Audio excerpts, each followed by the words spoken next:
अस्सलाम वालेकुम। कैसे हैं आप सब लोग? उम्मीद है आप सब लोग ठीक ठाक होंगे, खैरियत के साथ होंगे और अपने अपने घरों में खुशबाश होंगे।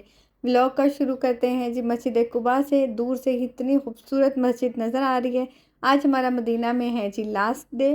अल्हम्दुलिल्लाह जी, रात को नाश्ता रात को खाना वगैरह खा के हम लोग घर चले गए थे, अपने आराम वगैरह किया, सुबह उठे नाश्ता वगैरह किया। तो सबसे पहले हम लोग सीधा गए थे जी मस्जिद किबलातैन। वहाँ पे हम लोगों ने ज़ोहर पढ़ी थी। उसके बाद खजूरें लेने चले गए थे। खजूरों की जो मार्केट होती है ना, वहाँ से खजूरें लिए और अब हम लोग आए हैं जी माशाल्लाह असर पढ़ने के लिए। ये है जी मस्जिद कुबा। यहाँ पे नमाज़ पढ़ने का सवाब 50,000 नमाज़ों का है।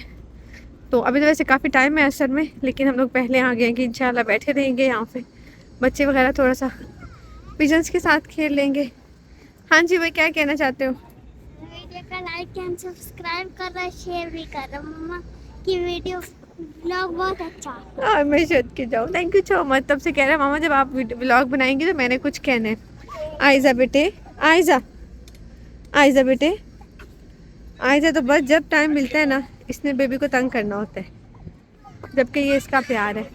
तो जी खैर बस यहीं पे बैठेंगे और हो सकता है इन सफ़ों पे ही बैठ जाए, क्योंकि अभी काफ़ी ज़्यादा टाइम है असल में ना। हम लोग इस वक्त आए थे जी मस्जिद कुबा, और इतनी कंस्ट्रक्शन हो रही है ना, जिस मस्जिद में भी जा रहे हैं ना, अभी भी इसके चारों तरफ इतनी कंस्ट्रक्शन हो रही है कि जहाँ पे हम पिछले साल जहाँ पे गाड़ी लगाई थी या जिन रास्तों से आए थे ना, गूगल पे सारे रास्ते बंद आते हैं वो।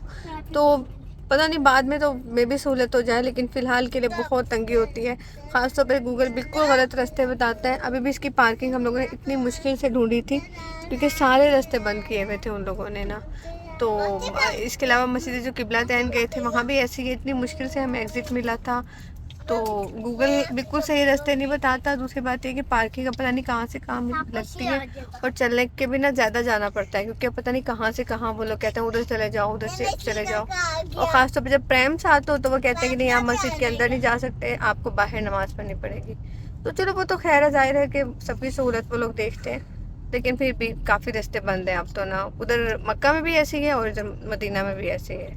अपने सब कामों से फ्री होके हम लोगों ने इस वक्त गाड़ी खड़ी की थी अपने होटल के बाहर, और हम लोग पैदल चलते हुए हरम जा रहे थे, क्योंकि ये हमारा आज लास्ट विज़िट था। तो इस वक्त हम लोगों ने वहाँ जाके तकरीबन मगरिब ईशा पढ़ के वापस आना था। असर हम लोगों ने मस्जिद कुआ में पढ़ ली थी ना।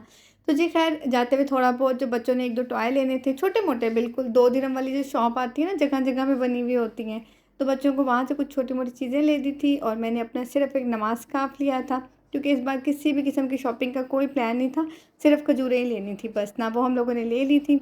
अच्छा जी, सब लोग मुझे बहुत ज़्यादा पूछ रहे हैं कि जी बच्चों के साथ कैसा रहा एक्सपीरियंस, स्पेशली ज़ोया के साथ। और मतलब क्या आपने क्या ऐसा था कि सब अच्छा रहा, या किस तरह आपने बच्चों को बहला के रखा, और किस तरह सब कुछ रहा ना। तो जी खैर सबसे पहले तो मैं ये बात बता दूं कि जब आप किसी भी किस्म के सफ़र पे जाएं, वो भी बच्चों के साथ, पहली चीज़ जो आपको चाहिए होती है वो होती है बर्दाश्त। बहुत ज़्यादा बर्दाश्त और सब्र, बहुत ज़्यादा सारा सब्र। आप चाहे बच्चों के लिए कोई भी एक्टिविटीज़ ले जाएँ साथ में, या आपके बच्चे कितने भी अच्छे क्यों ना हों, या आपके बच्चे कितने भी किसी और भी तरह के बच्चे क्यों ना हों, जो आपको सबसे ज़्यादा चीज़ चाहिए वो होगी बर्दाश्त और सब्र। क्योंकि वो मासूम सी नन्ही जानें खुद अपनी रूटीन से डिस्टर्ब हैं, अपने खाने-पीने, अपने घर के बिस्तर से डिस्टर्ब हैं। तो ऐसा नहीं हो सकता कि आपके लिए हर चीज़ बहुत ही स्मूथ हो जाए, ऐसा नहीं हो सकता। 4 बच्चे आपके साथ हैं, ऊपर-नीचे चलेगा, किसी का मूड नहीं ठीक, किसी की तबीयत नहीं ठीक, और ऑब्वियसली ज़ोया तो बहुत ही छोटी है इस वक़्त। तो जी जो सबसे पहली चीज़ चाहिए होती है ना, वो चाहिए बर्दाश्त। और जब हम लोग इस जगह पे गए तो मैंने अंदाज़ा किया कि सिर्फ़ इबादत ज़रूरी नहीं है, इख़लाक़ियात भी उतनी ही ज़रूरी हैं।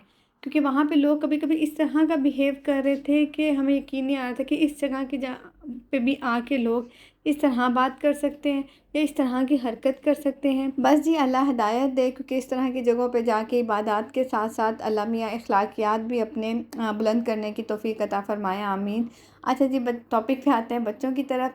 अच्छा, किसी भी किस्म के सफ़र पे जाएँ, ख़ास तौर पे अगर आप उम्रे वग़ैरह पे जा रहे हैं, मुझे लगता है हस्बैंड का, मियाँ बीवी का आपस में एक दूसरे के लिए कोऑपरेटिव होना बहुत ज़्यादा ज़रूरी है। यही सब चीज़ें हैं जो फिर आपके बच्चों को इफ़ेक्ट करती हैं। मिल-जुल के चलें, मशवरे से चलें, कहाँ आना है, कहाँ जाना है, कितने बजे निकलना है, कितने बजे रेडी होना चाहिए। क्योंकि यही सब चीज़ें हैं, यही सब हसल है जो बाद में आ जाके फिर हम बच्चों पे निकालते हैं, या जब बच्चे कुछ टेंट्रम दिखा दें तो फिर हमसे बर्दाश्त नहीं होता कि भाई टाइम हमारे पास पहले ही नहीं है और बच्चा हमें कुछ मूड दिखा रहा है। तो जी खैर, मियाँ बीवी कोऑपरेटिवली चलेंगे तो फिर आप बच्चों को सुकून से हैंडल कर सकते हैं। और सेकंड थिंग मैं कहूँगी कि जी पेरेंट्स को चाहिए कि वो शुरू से ही डिसाइड कर लें कि कौन सा बच्चा किसके साथ रहेगा, क्योंकि इस तरह की जगहों पर जाके 100% ना तो मदर जिम्मेदारी ले सकती है, ना ही फादर ले सकते हैं। तो दूसरी बात ये कि आपको ये भी पता होता है कि कौन सा बच्चा किसके साथ अटैच है, मदर के साथ ज़्यादा अटैच है या फादर के साथ ज़्यादा अटैच है। तो वो जिसके साथ जाना चाहे, जिसके साथ कंफर्टेबल होना, आप उनके साथ उनको भेजें। बिल्कुल भी इस तरह की जगहों पर जाके खींचातानी करने की ज़रूरत नहीं होती बच्चों को कि नहीं नहीं मेरे साथ ही चलो, नहीं मेरे साथ ही चलो। नहीं, जिसके साथ बच्चा उस टाइम पे कंफर्टेबल है वो उसके साथ चले जाए। क्योंकि मोस्टली आसिम के साथ आयज़ा और मौविया रहा करते थे। कहीं पे भी हम लोगों को अलग होना पड़ता था तो 2 बच्चे उनके साथ और 2 बच्चे मेरे साथ। या जब हम लोग पहले भी माशाल्लाह उम्रा करने जाते हैं तो हमें पता होता है कि कौन सा बच्चा किसके साथ कंफर्टेबल है, तो वो उसके साथ चला जाता था ना। और जी तीसरी बात, हम लोग कोशिश करते थे कि कभी भी ऐसी नौबत ना आए कि हमारे बच्चे कहें कि उन्हें वॉशरूम जाना है, या वो कहें कि उन्हें कुछ भूख लगी है और हमारे पास कुछ खिलाने के लिए उनको ना हो। स्नैक्स साथ लेके चलते थे और जहाँ भी मौका मिलता था वो कहीं या ना कहीं हम उन्हें फ्रेश करवा लिया करते थे, ताकि ये कि बच्चे हैं, मासूम हैं, कहीं ये ना हो कि कहीं वॉशरूम दूर हो और वो परेशान हो जाए ना। तो जी खैर, बस इन छोटी-छोटी बातों का ख़्याल रखा और अल्लाह ने, बस सबसे पहली बात है कि अल्लाह ने करम कर दिया, अल्लाह ने आसानी कर दी। हम लोग खैरियत से अपना उम्रा अदा करके और मदीना से होके घर वापस आ गए हैं अल्हम्दुलिल्लाह ना।